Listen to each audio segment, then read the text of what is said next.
Alhamdulillah Rabbil Alameen, wassalatu wassalamu ala Sayyidil Anbiya wal Mursaleen. This is Mujib Qazi and you're watching VOK TV. I'm joining you from the Washington Roundtable studio here in VOK. There is some interesting development that is taking place in the region, and that has to do with the region of Kashmir. I think it's important that most of the articles have been written on it. Journalists have shared their views, and we on our own can analyze the situation. There are some changes that are taking place on the ground, and we will try to understand that what is it that the world and particularly the US is looking into the situation in Kashmir. Recently, the Prime Minister of Azad Kashmir, Chaudhry Tanveer Saab, has invited the Ambassador of US, Donald Loom, to visit the region of Azad Kashmir. That is a very unprecedented visit. We cannot take it so lightly. We have to see that for the last 3 or 4 years, we have noticed that Pakistan didn't even have the US ambassador in Pakistan.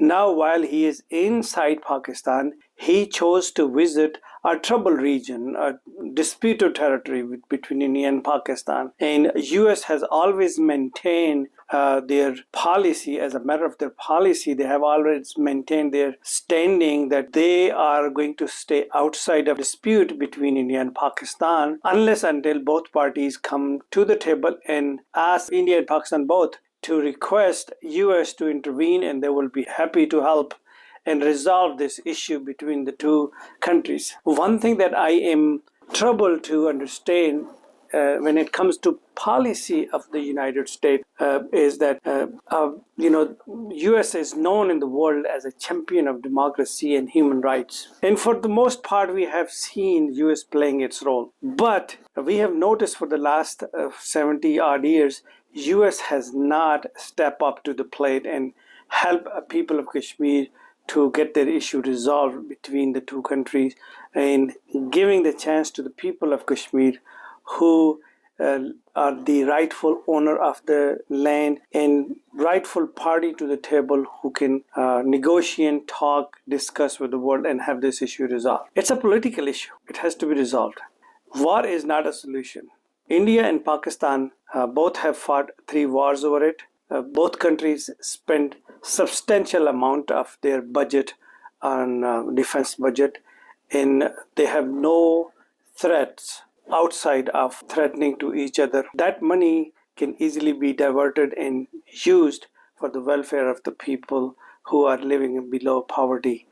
Devastating situation in Pakistan. Devastation is mounting inside India. People, though the rosy picture that we see out there is one thing, but reality remains, according to the population of the country, and a huge size of the population is under and lives below the poverty level. Those people can be the best beneficiary of these resources that are otherwise being wasted for the sake of Kashmir. So Kashmir, so long as Kashmir is not resolved, it would be the best tool for the companies who are making fighting jets, fighting arsenal in the world, and for their defense enterprise. This is wonderful. It benefits the deep state inside Pakistan. It benefits the weightage that US can use between India and Pakistan. And recent visit of the ambassador of Pakistan to Azad Kashmir, I can make 2 or 3 cents out of it. First one is that since India remained neutral when it came down to war between Ukraine and Russia, US always wanted India to take side because India is a sovereign country and they make their own decisions. They refuse to came full-fledged 100% on the US side. They remain neutral. So they made India made decision what the leadership found beneficial for their own country. US did not like it.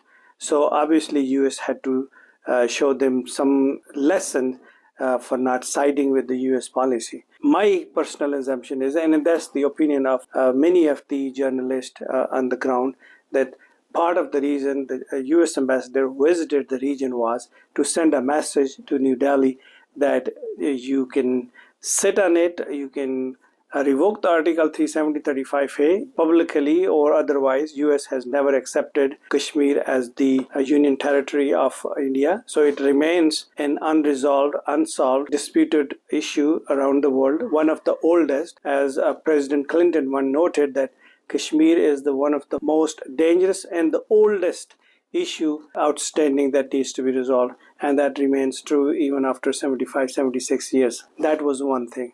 Secondly, it was surprising to note, and this is an alarming for the people who are making decisions inside Islamabad, to note that the press information that we received, the articles that we read, US ambassador used the word Azad Kashmir. On the other hand, China used the word Pakistani occupied Kashmir, and India has always used this. So I want you to understand that these words do matter in the diplomatic world. If US is using this word, Kashmiris are hopeful that the entire region of Kashmir would be set free one day, and the US will play its role. Without the help of US being the sovereign country, sole superpower in the world, the Kashmir issue cannot be resolved. So these are two developments that I want people of Kashmir to understand.